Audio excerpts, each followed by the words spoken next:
Welcome, Pewter Report readers, viewers, and listeners, to a brand new edition of the Pewter Report podcast, energized by Celsius, the official energy drink of pewterreport.com. It is a special Tuesday edition of the show as the Bucs played last night on Monday Night Football, and we are going to question what's now for the 4-3 Buccaneers. We are fresh off the presses as well after speaking to Todd Bowles. We'll update everybody on what Bowles had to say. Obviously, Chris Godwin, Mike Evans is the point of a major topic, plus some trade discussions as well. So, yeah, we got to see where this vehicle is going. That is the Tampa Bay Buccaneers. I'm your host, Matt Matera. Joined with me is my fellow colleague at pewterreport.com, fellow co-host, and the face that runs the place at Pewter Report, Scott Reynolds. Scott, it's been a crazy, not even 24 hours. It's been a crazy, 15 hours since the Bucs finished their game last night.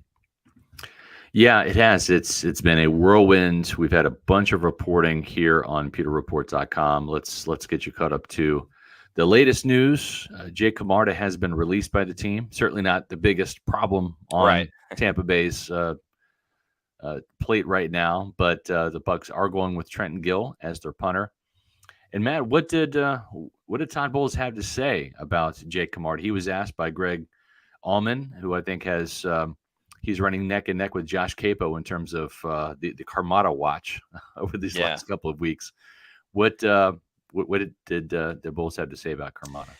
Yeah, so pretty much for Jake Camarda, what it came down to was he said that he had been in a slump since training camp, since the preseason, and they know how talented he is, but they tried to get him out of this slump, and they just couldn't really afford to keep waiting anymore. And, I think we saw that a lot during the season when, the Detroit game where he hits that line drive, and a lot of coverage issues came about with Jake Camarda just not hitting it far down the field and not having the hang time either. Yeah. So that's just like the dual threat combination that you just don't want to have in that situation where Trenton Gill came in, kicked in 3 games, the Eagles game, Thursday night against Atlanta, and then last night as well.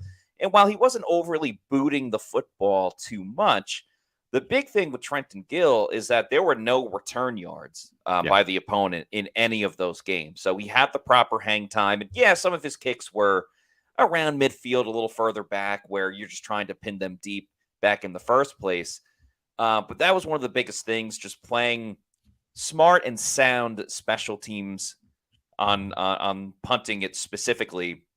Camarda wasn't providing that. And, Bowles even said, he's a talented guy. I'm sure he'll get out of it, but we couldn't wait any longer. So Trenton Gill is the punter moving forward. However, Todd Bowles also said they are going to try out other punters. So, it's gonna be a punter roulette this season for the Buccaneers unless Gill can really solidify that role. But that's the latest with the punter news. Jake Camarda waived after getting drafted by the Bucs a couple seasons ago, and he'll be looking for a new team. Yeah, so that's the transaction today. There'll be other transactions. One of those might be putting Mike Evans on injured reserve, although Todd didn't really ask, or he wasn't asked about that, didn't really say it, but it certainly would line up in the time frame of being, if the Buccaneers need the roster space, because it looks like Mike Evans will be shelved through the bye week. That's the earliest time frame given the significance of his hamstring injury. And that's kind of what we alluded to in my story earlier for Pewter Report. Looks like this is going to be a multi-week injury, not going to be season ending, which is good news. But for Mike Evans, you're looking at not having him, certainly for the Falcons game, the Chiefs game on Monday night, and then the 49ers game prior to the bye week. And then you've got a game in late November at New York, playing the Giants, and then that tends to start, and I use this term very cautiously because this is the NFL. Any given Sunday or Monday or Thursday that any teams play, but this is the schedule here, and you can see after the bye week, the New York Giants, that's a game at New York, then the game at the Carolina Panthers, Las Vegas Raiders, at the LA Chargers, an away game at Dallas against the Cowboys, then 2 games to end the season at home against division rivals, Carolina and New Orleans. That seems to be the easier part of the schedule rather than the next 3 games, which are daunting. Matthew Matera at Atlanta, or I should say Atlanta in the rematch, and then at Kansas City and San Francisco. So there is a chance that maybe this team, even if they dip down below 500 like they did last year, what I mean by that is, let's say they lose the next 3 games, right? They're 4-6 heading into the bye week. Might be a situation where they look back at last year and they dug out of a 4-7 hole and they got to the playoffs as the NFC South champion at 9-8. I just don't know, Matt. The wheels would have to fall off the wagon in Atlanta for the Buccaneers to make up for losing to the Falcons twice, getting swept, and then still winning the division. And we talked about it last night on our post-game podcast. Not sure that there's going to be 2 teams from the NFC South that would make the playoffs with the strength of the NFC North. So therefore, you might have to win the division if you're making the playoffs. And I'm not sure if 9 wins gets you to the playoffs this year. It might have to be 10 or more. Yeah, and I think it at least has to be double digits minimum. Yeah. I will say, if let's just say Mike can get back for that game after the bye against the Giants, with the easiness of the schedule, and nothing's guaranteed, and I wouldn't predict this, but there is a realm of possibility that the Bucs could run the table after the bye and win those next 7 games. And let's just say they lose out up until the bye. Yeah. That would get them to 11 wins on the season, if my math is correct. 11 wins may get you the NFC South division, but the problem is you need the Falcons to stumble along the way, because you're essentially going to be down 2 games the entire time. Now, Atlanta losing to the Seattle Seahawks certainly helps, and that's another NFC divisional tiebreaker, but the Bucs are really going to need the Bears to fall off a little bit, and the Bears play the Commanders this week. The Commanders are another team that the Bucs beat, but the Commanders are another team that's in that wild card conversation. You're going to need the Cowboys to kind of stay down as a playoff threat, and who knows what's going on with the Eagles, where you also have a tiebreaker over. So it's going to be very, very tough sledding. I mean, I've already had flashbacks to that Bucs-Packers game a couple seasons ago when Mike Evans was suspended and Chris Godwin was injured, and you had a ragtag crew of skeleton crew, if you will, of wide receivers, and you're getting that a little bit for this next game against Atlanta, and fitting that it's a skeleton crew with Halloween right around the corner. Yeah. But at least like Sterling Shepard has been in the lineup for a little bit now. Trey Palmer, same thing, kind of came on later in the game. Ended up out-snapping Jalen McMillan too, which I thought was very interesting, because the beginning of the game, when Mike and Chris were there, Jalen McMillan was your wide receiver 3 and getting those snaps. But when Mike got out, it was Trey Palmer that was playing more often. So I thought that was interesting as well. But yeah, the whole situation just sucks. I mean, you're missing your top 2 wide receivers. It's putting duct tape right now on a lot of broken parts that the Bucs can't fix right away. That's right. Chris Godwin is going to be out for the year. I know Todd Bowles said that there is a chance if the Bucs go deep in the playoffs, he might return. I mean, you're not coming back from a dislocated ankle and playing in the playoffs. I just don't see that happening. Vita Vea did that to a degree with his injury in 2020, but that seemed to happen a little bit earlier in the season, week 4. This is week 7 now. So it's just unfortunate news for the Buccaneers to lose Chris Godwin for the season and Mike Evans to be out at least through the bye week. It certainly sounds like this team is going to roll with the players that they have, like on the team right now. You've got Raheem Jarrett, who's coming back from injured reserve. Yeah. He is a relative kind of unknown, if you will. Hasn't done much in games. Trey Palmer, Jalen McMillan, Sterling Shepard. Those are the weapons that Baker Mayfield has to work with at the receiver position. Pewter Report is reporting. I just put the story up. The Buccaneers will have Byron Pringle in for a workout tomorrow, possibly with other receivers as well. If Pringle is signed and he had a season with the Kansas City Chiefs where he had about 500 yards and 5 touchdowns from Patrick Mahomes. Also played a year with the Bears and then a year with the Commanders. Was released on September 6th of this year. And he's a Tampa native. Went to Robinson High School. I know he went to Kansas State.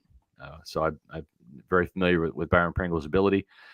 And we'll see. We'll see. He'll probably start on the practice squad if he or another player gets signed. Remember, the Buccaneers did make a move last week in terms of signing a receiver, former Saints receiver, to the practice squad as well. So they have a couple of guys that they can bring up from the practice squad. We saw Ryan Miller being brought up for that Saints game. He had a 39-yard catch.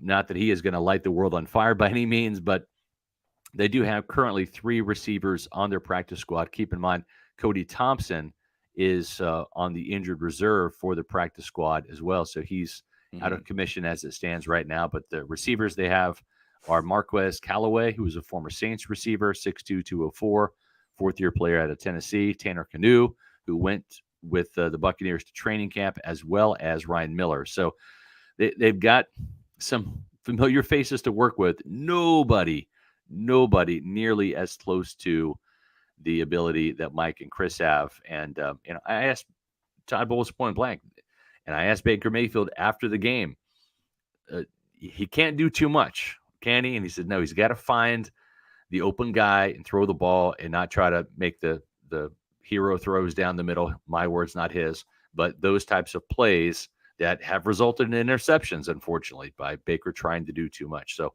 Baker Mayfield is really going to have to play error-free football for the Buccaneers to have a chance to win. But, Matt, this team has scored 31 points against the Ravens, 30 points against the Falcons. Yeah. And I know that the offense right now is going to come back down to earth a little bit, but unless this defense gets fixed, it's not going to matter, right? No, I'm still just as concerned about the defense as I am with the offense without Mike Evans and Chris Godwin. I mean, this defense is having difficulty stopping anybody or covering anybody, and again, playing Mahomes in a couple of weeks. And I know the 49ers have a ton of injuries, but Brock Purdy is still, considered a pretty good quarterback. I don't know how the Bucs are going to get these stops. How many times is miscommunication going to be the issue for this group? I get Tyreek Funderburg is playing, who actually had a very solid game. Right. But what I'm saying is, he's a rookie. There might be some miscommunication issues. Antoine Winfield Jr. and Jordan Whitehead have played together for a while now. Zion McCollum has plenty of experience. The D-line's getting pressure, and it's still not enough. I get you don't want to play a lot of man-to-man against Lamar Jackson, because if he does escape, which he did, those big runs turned into even bigger runs based on the defense not being able to find him. But the soft zone is clearly not working. I don't know how many times we have to watch, a rookie quarterback like Bo Nix, a veteran like Kirk Cousins, and an MVP like Lamar Jackson slice and dice this group to, show Todd Bowles that something has to be done. Yeah. It's like we're still all living in, oh, well, they look good against Detroit. All right, that was week 2. That was Detroit's only bad game. And you know what? That was probably more Detroit playing poor than the Bucs forcing them to, make mistakes. And I know they got pressure that game. So, yeah, Todd Bowles can say everything he wants about miscommunication and, oh, we got to figure it out. We got to clean it up. Well, all right, we'll clean it up. Stop saying that we have to clean it up or we have to do something different, because I think a lot of it is the scheming and the game planning. The Bucs are very predictable on defense now. Yeah, the blitzes are cool. They're fun, but they're not getting home. And everybody knows that they're coming, and there's people wide open. So the defense is a huge issue. And now the offense is going to have to win in different ways. And Baker Mayfield, man, if he does figure it out, he has to be in the MVP conversation. And he has figured it out a lot this year. But in terms of just not being Superman, there is no replacing Mike and Chris. So don't throw the same type of ball to Trey Palmer that you would to Chris Godwin. It's just not going to work. What I do hope, and Todd Bowles kind of mentioned this a little bit, I hope we get a lot of the pony package. I hope we get some scenarios where you got 3 running backs on the field at the same time. Yeah.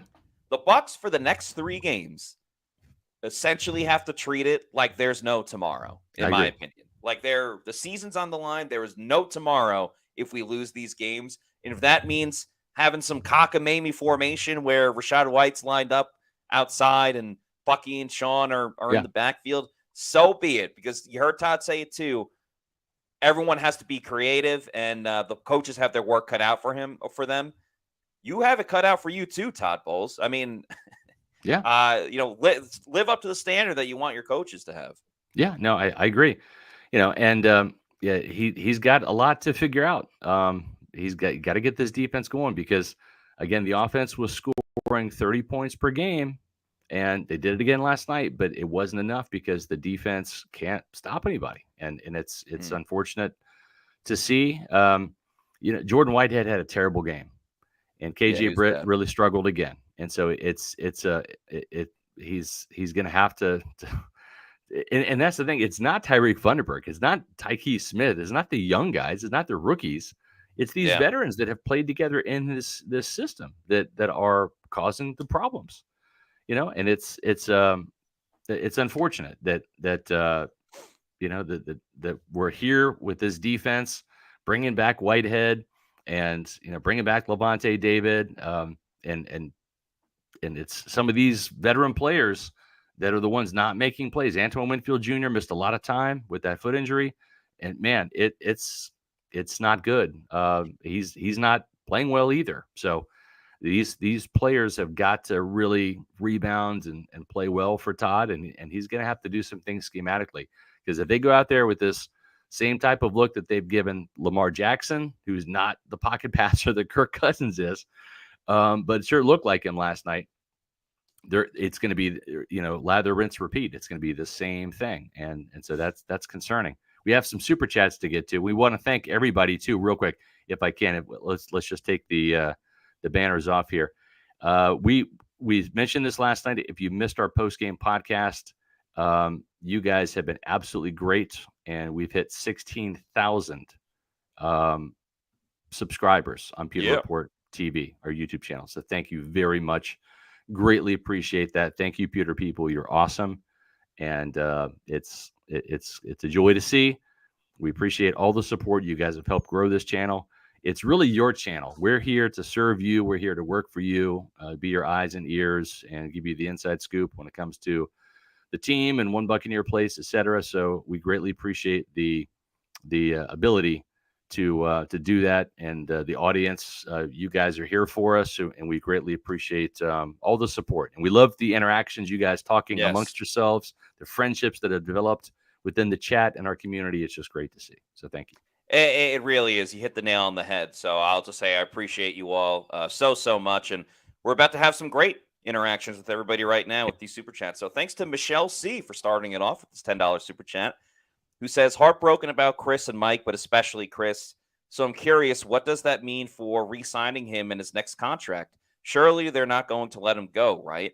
How do you handle that? It's crazy, too, that I believe when he tore his ACL, he was also in a contract year that season. And the Bucs, still gave him a really good contract, but we have to remember he was a couple of years younger at the time. So, yeah, I think that's one of the most heartbreaking things out of all this is that Chris was playing so well and was going to get a big time contract, hopefully with the Bucs, but would have got paid nonetheless. And now the game has changed a little bit. Yeah, how do you handle that? We talked about it last night a little bit, just to kind of briefly touch on it. He was 26 when he signed his deal. Now he's going to be 29 in March. That's when free agency is. This team went above and beyond for Chris last time, trusting him that he would come through with that torn ACL, and they gave him a 3-year deal, $60 million, $20 million. I don't know that they're going to have that level of commitment again. We'll see. I'm not Jason Light, haven't had any conversations with him or Mike Greenberg. I don't know. I'm just saying it changes a little bit. When you're 25 and 26, you're still young, still have time to invest. We saw how long, too, it took Chris to get back to where he is right now, which is his best football. Maybe a 1-year deal, and you see how he does after that. I mean, he's going to be 29 in March. We're talking 3 years ago when that knee injury happened. So we'll see. Yeah, I was kind of thinking like maybe a 1-year prove-it deal. And if I'm Chris Godwin, I say I'm going wherever Liam Cohen is going because Yeah, that right. guy has really Yeah. helped me out. Yeah, these next super chats are Yeah. similar, so we'll read them both off. Yep. Thanks to Kyle Miller for this $1.99 super chat, who says there's a rumor that the Rams want to trade Cooper Kupp with the eye emoji, and then Brandon Mackey with the $6.99 super chat. Thank you. Says Rams are asking for a second rounder for Cooper Kupp reportedly. With the NFC as wide open as it is, if I'm Jason Light, I'm on the phone ASAP. Scheme fit too. I have some sources with the Rams who told me that that report is not accurate. And I haven't got any more details than that. So I don't know if they're wanting more than a second round or if they're really shopping him. I'm not sure. I do know that there are plenty of teams that need wide receiver help. San Francisco is one of them. I don't think that you're going to see Cooper Kupp traded within the division to the 49ers. So there is that with Brandon Ayuk going out. But there's some teams that need some receivers. The problem is Cooper Kupp he's missed 18 games over the last 3 years. He's 31. I think he'll be 32 soon. He does have really big numbers in terms of his cap hits. $25 million, I think, roughly is the amount that he'll be paid next year. So yeah, I'm a little. I don't know that Jason Light is going to be trigger happy to make a move to get a 31/32-year-old wide receiver who's actually older than Mike Evans and give up draft capital for that. That goes against everything Jason Light kind of believes in as a general manager. So I'm not saying they shouldn't do it. I'm just saying I don't think they're going to do it because that's been his MO. He treasures those draft picks. He's hit on a lot of draft picks. They still have a third-round pick invested in Jalen McMillan that they got to see. They got to see him step up and pan out. So I understand the fans out there want to play a little Madden and do some trades. Madden meaning the football game, the video game. I just don't think that this is in the cards right now. So I will say this though. It doesn't make sense right now to do any trades, and I'll tell you why. No receiver coming in tomorrow is going to help this team win on Sunday against the Falcons. They don't know the offense. They don't have any chemistry with Baker Mayfield. What Baker Mayfield did, learning the offense out there in LA and beating the Raiders on the last play of the game back in 2022, that doesn't happen very often. You even saw someone like Devontae Adams, Matt, who got traded to the Jets, was at Aaron Rodgers' house. They've caught, and thrown and caught thousands of passes to each other, and they weren't connecting in Devontae Adams' debut with the Jets. So it's not the quick fix remedy. It's not like Madden where you can just trade a player and all of a sudden he's going to be good and he's going to shine in your game. It doesn't work that way. So I think Jason Light might be more prone to make a deal if this team can figure out a way to beat the Falcons. Because if you're split with Atlanta, then you have a chance. The NFC South is still wide open. You're still alive. You're 5-3, right? You feel better about your prospects. You don't want to trade while your team is going downhill. You want to trade while your team is ascending to add to it to bolster your chances, not save your season. That rarely works.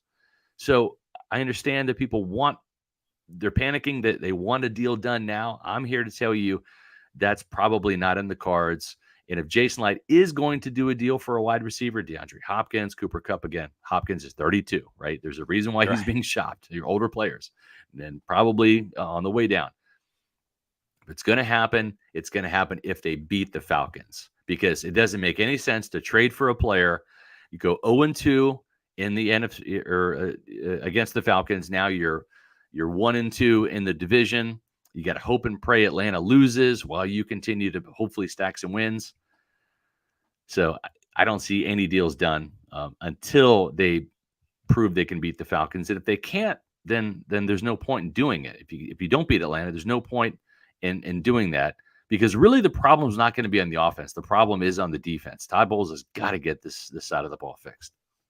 Right, and there's a connection with Cooper Kupp and Liam Cohen, and I know Cohen wasn't there the year that Kupp got the Triple Crown where he led in receiving and touchdown and catches, but it's still that system that he knows. And Yeah, he's a great player when he's healthy. He's just not as healthy as he once was. So and I know you said that report's not true with the second rounder, but say eventually it becomes like the Bucs need to trade a third rounder or whatever it is, a third round pick for a guy that can help this week, and then if you lose to Atlanta, all right, well now you just wasted a third round pick to be behind the 8 ball already to a guy that's not really going to catch up until that last game against San Fran, but before the bye week. So the Bucs need to keep the ship afloat with the guys that they have in-house right now. And then you can explore Cooper Kupp, DeAndre Hopkins, whoever it may be. But you have to win on Sunday and maybe even win one of the next two against Kansas City and the 49ers as well. Thanks to Paul Morales for this $4.99 super chat, who says, more concerned about the defense than I am the offense, even with Mike and Chris out, which blows my mind with a defensive head coach. Make it make sense. No, you're absolutely right, Paul. I mean, the defense. Listen, let's go back to that Atlanta game real quick.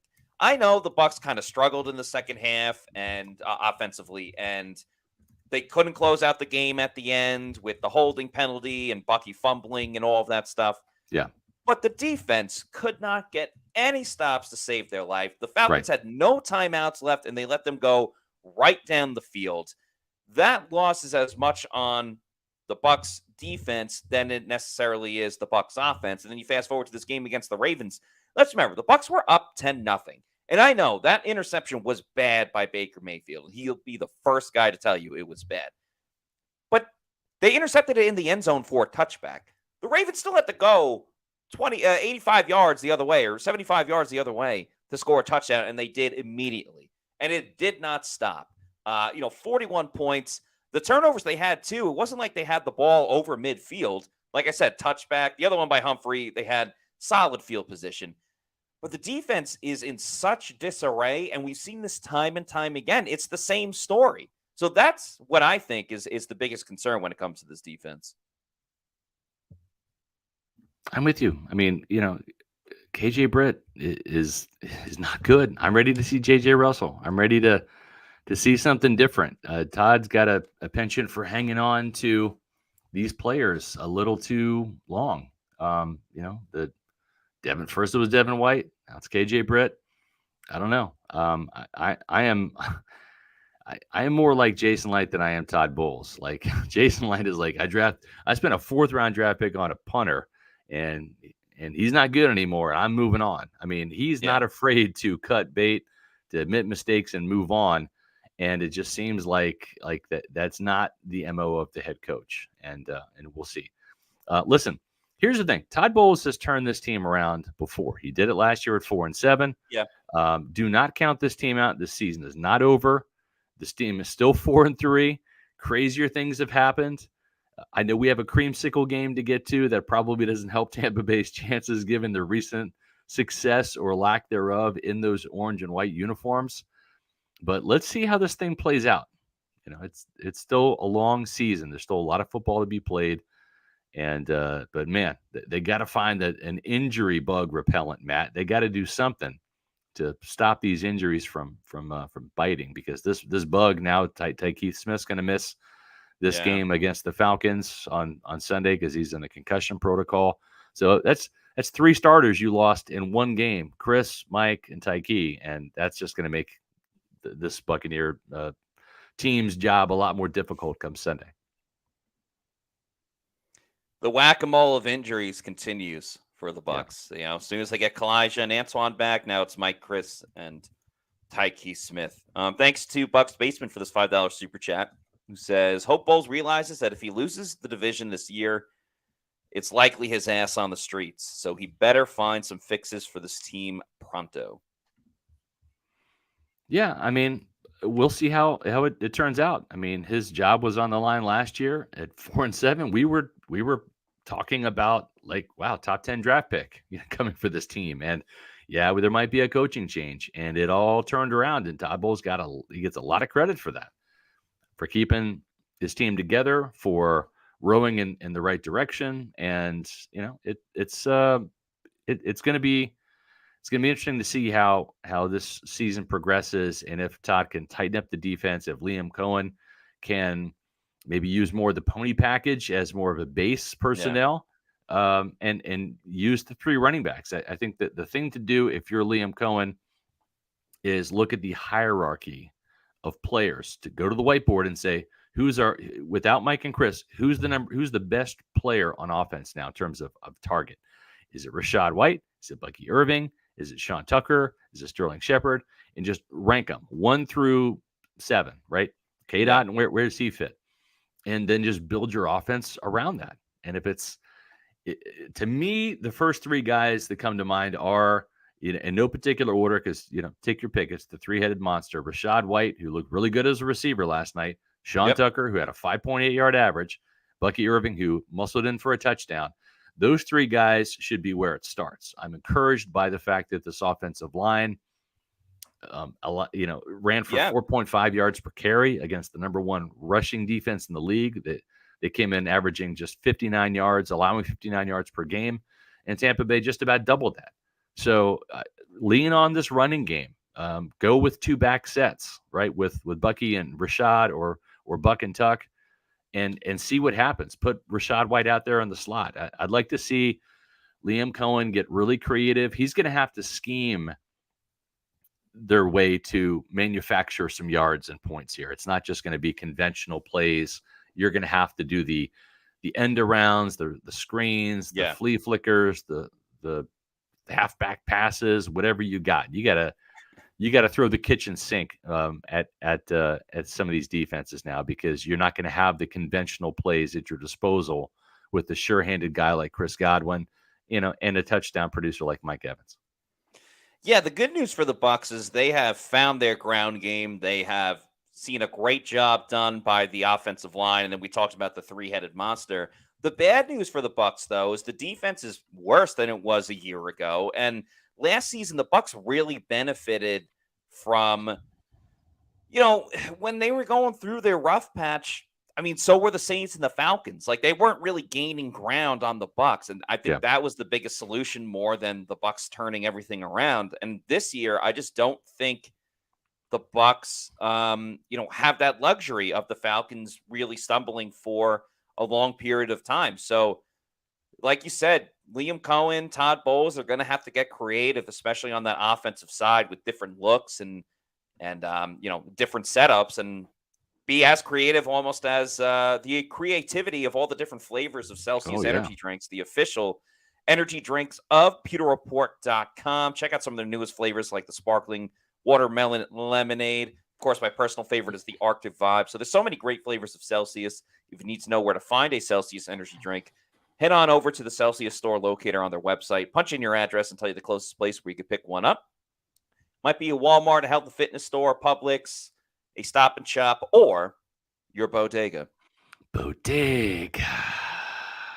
And after you love Celsius and you want more, you can buy it in bulk over on Amazon with the Subscribe and Save. I'd recommend getting the variety pack so you can try out all the great flavors of Celsius and have it sent to your place of residence whenever you want.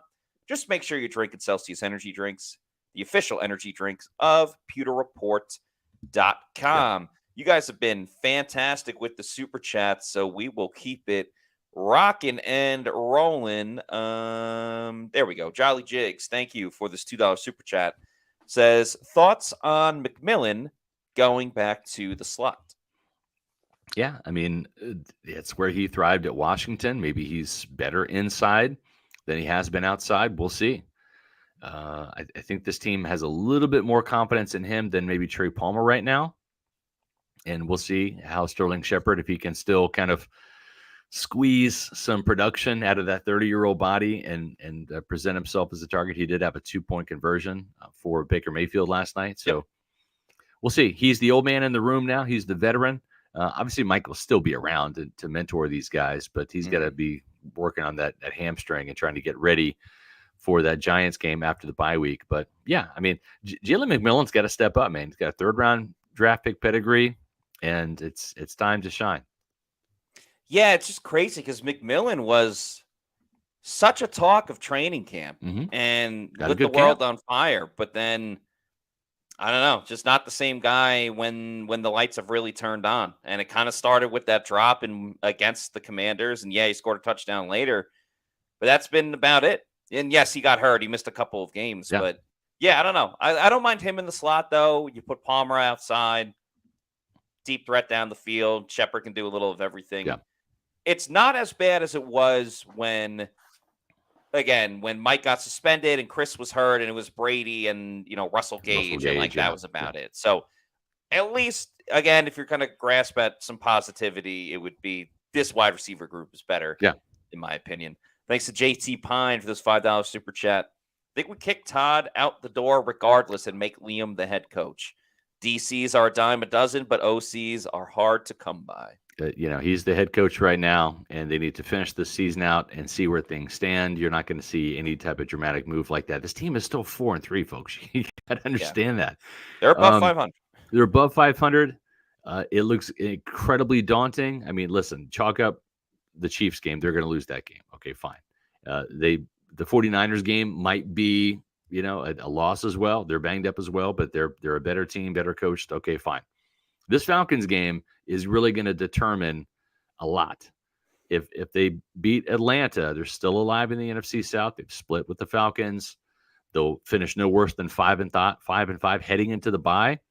And that gives you a little bit of wiggle room, a little bit of room for error down the stretch. And Matt, you said it, 7-0. I think 6-1 is not far-fetched given the teams remaining on this schedule.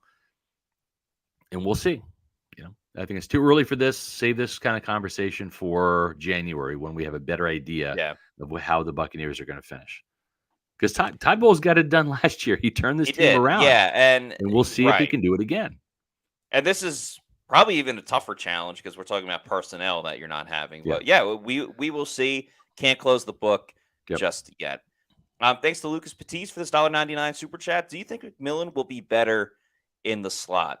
I think so. And we also have to remember, and Todd Bowles said this today as well, like the game plan every week is for the ball to go to Mike and Chris. It's not always Jalen McMillan and Sterling Shepard and Trey Palmer. This week, the game plan, and yes, the running backs are going to be heavily, heavily involved, but from a wide receiver standpoint, the game plan is going to be going to Jalen McMillan and Shepard and Palmer. So I think I know they're on a shorter week given the Monday Night Football game, but having a little bit more time to game plan and prepare for this one could work out for Jalen McMillan.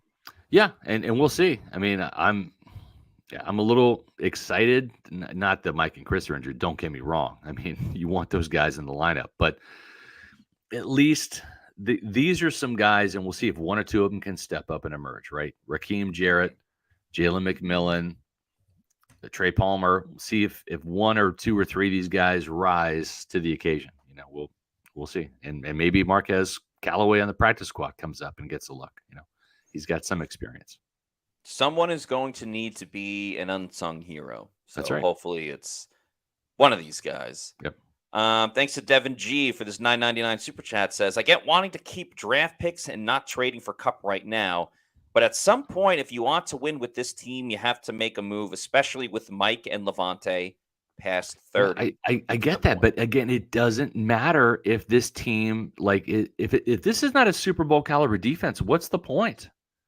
I mean, really, this team has scored 31 points against the Ravens that gave up 41. They scored 30 points against the Falcons that gave up 36. If you can't stop anybody, it doesn't matter which wide receiver you trade for. And you got to be smart because you can't. This is not like a Super Bowl caliber team. At no point in time have you heard from my mouth, Matt Materas, anybody on Pewter Report staff. We picked 10-7 when this roster was healthy. By the way, 10-7. Okay, that's a one-win improvement over this past year. I said the Super Bowl window is open, but I've always thought next year would be the year where they really become Super Bowl contenders. Do they have a chance this year? Sure. I didn't think they'd win a Super Bowl in 2020. I thought 2021 would be the best year for the Buccaneers. And technically it was 13 wins. It was. That was a better team. They got hot at the end of the year and went on that roll and they won. And a little bit of magic and health and Brady and they got it done a year ahead of schedule as far as I'm concerned. I just don't think this is the Super Bowl year. This team is too banged up. The injury bug, I've seen this before where the injury bug just keeps biting and you just can't catch a break. And then other years, like last year, this team was relatively healthy outside of Kalijah Cansey, Jamel Dean, and Carlton Davis. I mean, there really weren't any other injuries. So sometimes it happens. So I'm not in favor of pushing all the chips and going all in and having having a year where you're mortgaging part of your future. And I don't know that trading for 32-year-old wide receivers makes a lot of sense. I just don't. I do agree with Devin G. Like, the window is closing relatively soon, but at this point, I don't think trading for a wide receiver makes all the difference. If anything, they should be trading for a defensive guy to Yeah, to come sure. in and fix something, because Yeah. the defense is half the problem. But yeah, I mean, long term as well, you got to think like, okay, well, Mike's getting older. Chris just had a serious injury. The wide receiver room's looking kind of bare after that. I mean, unless McMillan, sure, third round pick, but unless Trey Palmer steps up, Sterling Shepard's not a long term answer. So, Yeah. yeah, the changing of the guard a little bit at wide receiver. Yep. Appreciate and thank you to Dre for this $5 super chat. Or Dre says, game of egos in that fourth quarter. Ravens clearly had their foot off the pedal on both sides and wanted it over. You got to know when the party is over. You got to know, you got to read the room. This is not a game that you were going to win, and you couldn't stop them on defense. They punted twice, and one of that was because they had Justice Hill and Josh Johnson in, just trying to kill clock, just trying to get those timeouts burned by the Buccaneers. That was it. They took Lamar out. They took Derrick Henry out. John Harbaugh knew the game was over, and listen, I understand you wanting to win the game and stuff, but man, you want to win the battle, you want to win the war. You got to win the war. And to do that, sometimes you have to retreat. You have to say, we're not winning this battle. We can't afford any more losses. We're going to live and fight another day. And I'm sorry, that's what I believe. No, you're not wrong. Thanks to Michael Wags for this $4.99 super chat. Obviously, a long road to recovery, but what do you guys think this means for Godwin? How does this change his money value and his odds to return next year? Oh, it's a huge hit to his money value. Huge. Yeah. I mean, gosh, he was maybe on pace for making $30 million. It's what our own cap expert Josh Capo was saying. Maybe $30 million a year. He was having that type of season. It's going to be 29 in March. That's not working in his favor. And I don't know what the future holds for Chris Godwin. And I hate to say it, this and Brandon Ayuk, this is kind of why you don't do deals in season. You wait until after the season, because anything can happen. Injuries can strike, and you don't want to have money tied up in injured players. Look at Ryan Jensen. Nobody wanted Ryan Jensen to get hurt, but he did. He got hurt in training camp. And this salary was like a big albatross around this team's neck, unfortunately. And, it sucks. It's part of the game. It's part of this cost of doing business. But, you want to minimize your risk as a team if you can. And that means sometimes letting these really good players play in their contract years. And if they play really well, Jason Light, the Glazers, Mike Greenberg have opened up the checkbook. While I still think it's a high chance that Chris Godwin is back in Tampa, I think it lowers that chance a little bit, because there are teams that make mistakes in free agency every year, and there's going to be a team that says, we need a wide receiver, we need a wide receiver too. And yeah, Chris Godwin got hurt, but man, if he could be healthy, like, we know what he can do when he's fully healthy, and a team may overpay for him. We see it every single year. We especially see it with wide receivers, and Chris Godwin may not have a choice. If the Bucs say, that's right, we love you, Chris, but we're not going to pay you $30 million or whatever it is, and another team is willing to even go $25 million, Chris may not have a choice. Yep.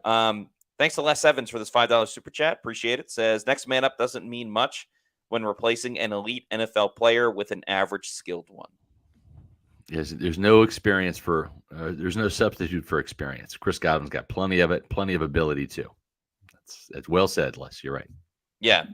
Any given Sunday, though. But yes, I mean, long term, it's tough to stay afloat in that sense. Shout out to our guy Paul, aka OG Baker Bro, with this $2 super chat. Congrats on 16K. Happy to support you. Thank you so much, Paul. We really appreciate that. And then Paul, as he does very often, because he's so kind, has gifted one Pewter Report membership. So thank you Appreciate so that. much for that, Thank Paul. you. Yep. Yeah, extremely kind. We have a 1999 super chat from Black Gold 1999. Appreciate you. Thank you very much. Says, not saying that the receivers we have are not good, but what's the chance on making a play for Cooper Kupp? I don't think it's going to happen. If it does, it's going to happen after the Falcons game, and that means the Bucs have to win the Falcons game. Second round pick is awful high for a guy that's going to be 32, who's missed 18 games in the past 3 years. He can still play. He's just not that superstar he was in 2021 when he beat the Bucs and helped the Rams win the Super Bowl.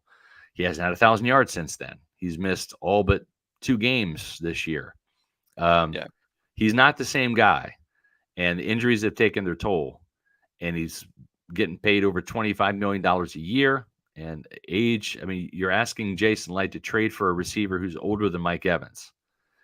And that's when guys start to fall apart with injuries. And we've kind of seen that. So I don't think that Jason Light is going to be apt to do this unless this team really shows some signs of life. We've talked about it. They got to beat the Falcons. They got to show that they can win on defense, because you can add all these pieces all you want. If you're scoring 30 points per game and still losing, something's wrong. Something's rotten in Denmark. No doubt. I mean, if the other team doesn't score, you're at least playing for a tie. Yeah. Thanks to Trey Alderson Cloutier for this $10 super chat. Why don't they try Rachaad White out at slot receiver? He's built so similarly to Godwin, and he's got amazing yards after the catch. Tucker only got 5 carries last night. That's terrible. He should be a feature back. I think Sean Tucker would have got more carries, but the game got out of hand, and the Bucs just had to keep throwing the football. Because I do agree. I mean, the Bucs were running it so well that they should have continued to run it. But the way the game was going and the Ravens scored so quickly, you couldn't just stick to the ground game. Rachaad White is still a running back. And yes, he does line up out wide, but it's not 20 times a game. It's only a couple of snaps, and a lot of times he's running routes outside of the backfield. So unless, like, I don't know, they play Atlanta and there's even more injuries, it's such a different route tree that's being asked of the wide receivers versus the running backs. I understand, like, the appeal to it, but I don't know how plausible it really is. No, I'm with you. Thanks to Paul, a.k.a. OG Baker Bro, for this $2 super chat. Biggest reason we lost: Baker's interceptions or our defense? Both. You can't throw interceptions, man. He threw 2 that took points off the board, helped the Ravens score. Lamar Jackson, 5 touchdowns, no interceptions, right? I mean, he had one bad play where it was like a lateral, ended up being a fumble. Kind of a crazy play. Zion McCollum almost scored. Took $255 out of my pocket because I did have a Zion McCollum anytime touchdown, Matt. So, oh, jeez. Oh, yeah, that hurt. Trust me. I was like, come on now. You just took that off the board. So listen, Baker Mayfield now, if I'm Liam Cohen, I'm sitting Baker down and saying, listen, 68% completion percentage, 260 yards in a touchdown. Like, that's what we need from you. All right, we have a running game now. If you give us that, we have a chance to win. If you throw 2 picks, we don't have a chance to win. Not anymore. Not the way the defense is playing, and not without Mike and Chris. So safe, conservative, like whatever you can muster, scramble around Baker, get some first downs, but the turnovers have got to stop. You can do that against the Saints. Spencer Rattler, no Chris Olave, no Rashid Shaheed, half their offensive line's gone. You can do that against the Saints and still pull out a win. You're not going to do that against elite teams like the Ravens or even really good teams like the 49ers. That's exactly what I was saying to Josh Capo last night on our Peter Game Day show. And if anything, seeing how the Saints looked after they lost Olave and Shaheed early on and with all the interceptions and how bad it looked, that could be the Bucs next. Now, obviously, Baker Mayfield is much, much better than Spencer Rattler. Yeah. But, I know some of those interceptions against New Orleans were fluky, but it's still 5 interceptions in the last 2 games. And for sure. Yeah, they won't be able to overcome that. Yep. Thanks to Chris Scheifen for this $4.99 super chat. Why are we waiting on signing Devin White? He's not because good. He's not good. That's Nobody in the NFL signing him. Okay, nobody's signing him. right. The Eagles signed him. They didn't want him. They didn't even make him active for a single game. He's not Yeah. good. You guys Again, are living in the past. Yeah. had the same career with the Eagles that Antonio Brown had with the Raiders. Yes. No regular season games. Yep. Hezo 813, thanks for this $10 super chat. Says SR and Matty Diamonds. If the season is salvaged mainly because of the offense, would you move on from Bowles to keep Cohen or trust him to strike gold again with another offensive coordinator? Just curious to hear your opinions. I don't know. I really don't want to get involved in the hypotheticals. It's so early right now, guys. I mean, listen, we learned our lesson a little bit last year. This team was 4-7, and we didn't stick a fork in the Bucs yet, but we had the forks out, didn't we, Matt? We did podcasts. Yeah, I mean, I'll admit this. I talked at times about him not wanting to get fired, but just the reality of he's likely getting fired if they were, as bad as they were during that rough patch. So, I mean, listen, trying to find an offensive coordinator 4 years in a row is tough. It cost Tony Dungy his job, right? When he went from Mike Shula in 1999 to Les Steckel in 2000, Clyde Christensen in 2001. I will say this about Todd Bowles. He's trending upward from Byron Leftwich to Dave Canales to Liam Cohen, who I have a lot of confidence in. I think Liam can figure this out. Smart guy. So, I want to pump the brakes in this talk right now. This team is 4-3. If you want to talk about this when the record's upside down later in the year, something like that's fine. But right now, it's premature, I think. And if they go on a run, it'd be, with all due respect, Hizo. Yeah, it's just a really difficult look to, like, the team turns it around, they win the way they do without their main guys, and it's like, hey, congrats, coach, on a great season, but we're actually going to let you go because of it. Thanks to Trey Alderson Cloutier again for a $2 super chat this time. Says, what about Kalen DeLoach? I remember your write-up. Yeah, I mean, he's decent player. I think there was other guys ahead of him on the pecking or the pecking order, the depth chart, whatever you want to call it. Antonio Greer got signed from the practice squad to the active roster. I think he's going to get a shot before Kalen DeLoach. JJ Russell has experience playing. He's a special teamer. He's going to get a shot before Antonio Greer does, I think. So, a couple guys I think that I would try ahead of maybe Kalen DeLoach. I think he needs another year's worth of experience in the league, just to get stronger and understand the defense. This Todd Bowles defense is complicated. It's not for everyone to come in and just pick up and learn and excel right away. But we'll see. I do know this. Todd Bowles' defense, when it's firing in all cylinders, it can be very, very effective. It's been a while since that's happened, but it did happen. Just ask our buddy Drew Brees. Game day at Walk-Ons is just different, and it starts with the way our teammates prep each dish from our scratch menu. No shortcuts. We are hand cutting every single mozzarella log straight from the block, hand peeling, stuffing, and bacon wrapping each voodoo shrimp. Hand carving ribeyes for our steaks and po' boys, and hand slicing, then tossing our boneless wings in our house-made sauces. With wall-to-wall TVs and food like this, why would you want to watch anywhere else? That's game day, the Walk-On's way. It's Tuesday, happy hour all day today, including $5 Tito's. Make sure you check out Walk-On's happy hours at all three locations. Wesley Chapel up here across from the Outlet Mall by me, down there by Matt, and the stadium at Midtown Tampa, and over in Lakeland. You can check out all of the menu options, not just the happy hour menu, by going to walkons.com. And if you can't make it in for the all-day happy hour every Tuesday, like today, you can check out tomorrow, where they've got happy hour from 3 p.m. to 6 p.m. and 9 p.m. to close. Also on Thursday, great place to watch Thursday night football. And then, of course, keep in mind, it's going to be here before you know it. Sunday, another Bucs game. Saturday for college football. Saturdays and Sundays, the place to go for walk-ons. Pints $4.49, 22-ounce pours $5.99. Michelob Ultra, Bud Light, and Budweiser $5 Heineken Silver 12-ounce cans. $5 neutral assorted flavors. Walk-ons, where you need to go for food, football, and fun, and those inflation-busting happy hour specials. Dan L with a fun comment. I am setting Scott's Bodega as my ringtone. That's you funny. go. You guys are great. Love you guys.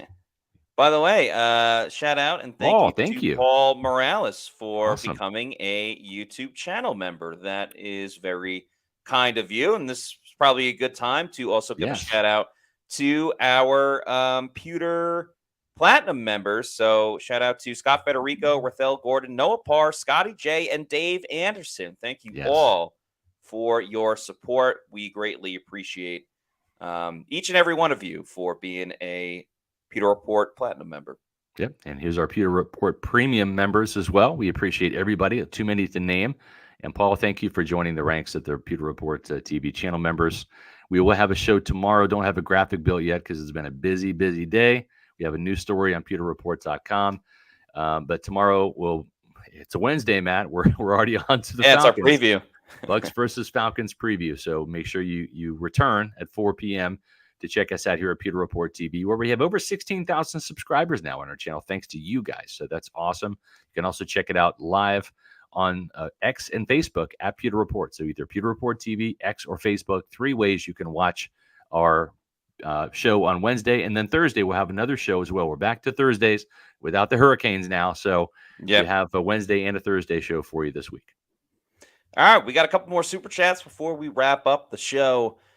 Thanks to Black Gold 1999 for another 1999 super chat, who says, one last thing, is Devin White still available? Oh, yeah. I'll be at the San Francisco Tampa Bay game November 10th in my throwback Simeon Rice jersey. Yeah, we talked about Devin. I know a lot of you guys are thinking about that 2019-2020 Devin, and that's great. He was good back then, but he's not now, and his time has changed, and he's not the same player, unfortunately for him. But yeah, it's great to see Simeon Rice jersey still around. And you're rocking Black Gold 1999. Very cool.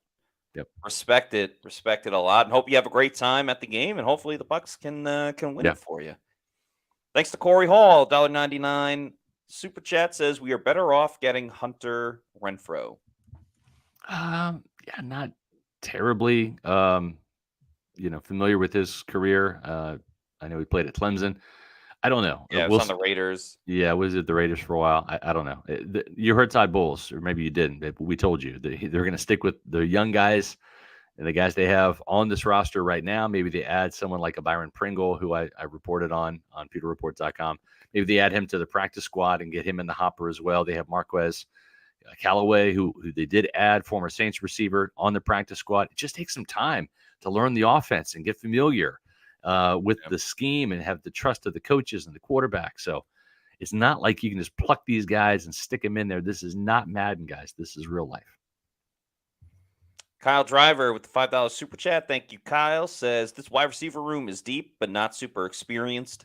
Besides Godwin and Evans, would like to see almost all the draft focus on the defense. Then we get a Super Bowl. Yeah, I mean, at the same time, too, you got to remember there's no saviors on the street. We're talking October here. The old saying is there's no saviors on the street in September. It kind of rhymes and jingles. This is October. I mean, there is the trade deadline. How many trades do we typically see? 5 or 6. What are they typically involved? A lot of high-priced guys that cost a fortune. Look last year, Chase Young, Sweat was another one of those guys. So I don't know. I don't think that we're going to see a trade. Certainly, if they lose to the Falcons. If they win, maybe. We'll see. Got to win on Sunday. And Cali Bucks, thank you, Cali Bucks, for the $1.99 super chat. Says Ravens sat their stars. Bowles didn't get the memo. Well, I will say this. Roquan Smith was the guy that actually hurt Chris Godwin. So he is a star. He's a starter. He wasn't sat. But when it came to the offense, John Harbaugh did take out Derrick Henry. He did take out Lamar Jackson on that final drive to kind of run some clock and get the Bucs to expend their timeouts. It was Justice Hill, and it was Josh Johnson, former Bucs quarterback, still sticking around. It's crazy to think, but yeah, that's that's where it's at. I don't know. I'm turning the page. We've written about it. We've talked about it. We're on to the Falcons, and we'll see what Liam Cohen can do offensively with the spare parts he has. We'll see what Todd Bowles can do if he can resurrect this defense and get some of these older guys playing well, because it's the older guys that really need to get their ass in gear. And we'll see. But we appreciate everybody that has signed up for Autograph. It's a fantastic app that allows you to check out our Pewter Report content and watch our videos and all of our podcasts as well. And you can get rewarded for reading our stories and watching those podcasts. You earn points that you can cash in for merch and also tickets to games. So make sure you go to the App Store for Apple, for Android, Google Play, download Autograph, fan and rewarded. It's Tom Brady's business. And you can use the promo code Pewter to sign up. We'd love for it if you could do that. It gives us the credit for sending you their way. And again, free to use, free to download, Autograph, fan and rewarded. That's right. Make sure you check out Autograph. And then after that, please make sure you're following us on all of our social media on X, Facebook, and Instagram. We are at Pewter Report, and our YouTube channel is Pewter Report TV. Thanks again for everybody that has subscribed and got us to 16,000 followers. We will keep chugging along and producing content and all that fun stuff on our YouTube channel. So that'll do it for us on today's show. For Scott Reynolds, I'm Matt Matera saying thanks everybody for watching. We'll see you tomorrow at 4 p.m. for another edition of the Pewter Report podcast. Out.